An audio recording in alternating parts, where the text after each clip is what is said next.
Gary, what do you mean by this? What do you mean by devastating?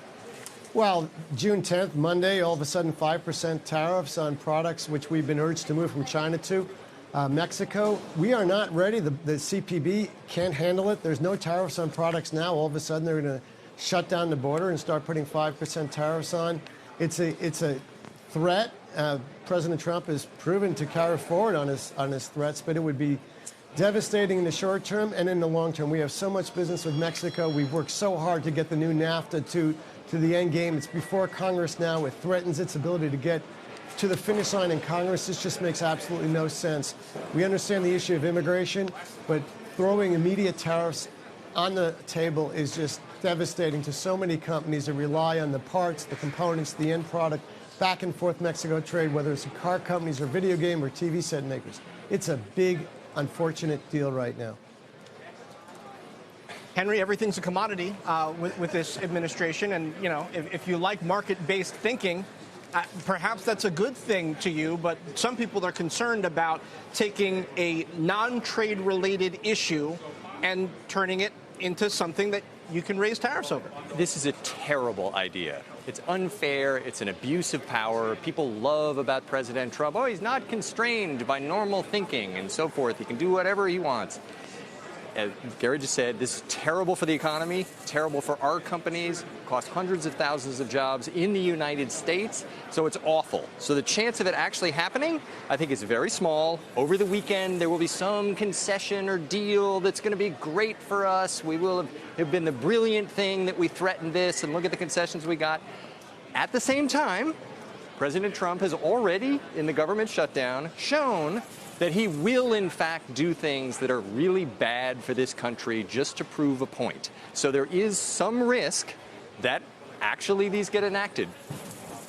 Gary, you're CEO of an association that's representing consumer technology companies. In terms of your clients and the companies that are members of this association, are any of them talking about things like job losses or price increases? How are they planning if you do see more of these tariffs go in place? Well, between China and Mexico, I think we're like the exorcist kid that his head is spinning. The Mexican tariffs would be immediately harmful and would definitely affect prices and would cause almost a border shutdown, if you will, an economic fence around the United States, similar to what the China going to 25%. Look, the U.S. right now, our 2,000 American companies, we lead the world in innovation and technology. We're doing great, but the number one fear we have, and 40% of Fortune 500 company CEOs have, is government regulation, government doing things which hurt us. Tariffs are right now at the top of the list, so it's so devastating to the global supply chain. There's only one economist in the country that thinks it's a good idea that we can identify. Sadly, he works for President Trump in the White House. That the tariffs are taxes, and the fact is that this is beyond the regulatory authority the president has. Mexico is using emergency power never before ever used in the trade context, and the ones being talked about for China go way beyond what the law allows at this point. So what are we thinking? We're thinking this has to be resolved in a favorable way. The president's absolutely right. China's doing some very tough things that are unfortunate and difficult for American companies. But look, we lead the world now in technology and innovation. And we're our own worst enemy between Congress and government officials trying to shut down with these antitrust probes, as they've done before, to Microsoft, to Qualcomm, to so many other companies that are our crown jewel companies. These are distracting inquiries. Of course we need guardrails. We need transparency. We need the rule of law. But we have the right, especially in antitrust, to know what the law is. And we're getting hurt that way. Right when we're on the cusp of some great things with self-driving cars, with so many other areas, robotics, artificial intelligence, where we are fighting global battles. We need the government at our side, not against us. Well, Gary, I mean, for 2 years, they've been on your side. You got a huge tax cut. You've had deregulatory actions in place, ability to expense depreciation. What happened to that whole era, Henry? No, what happened to it?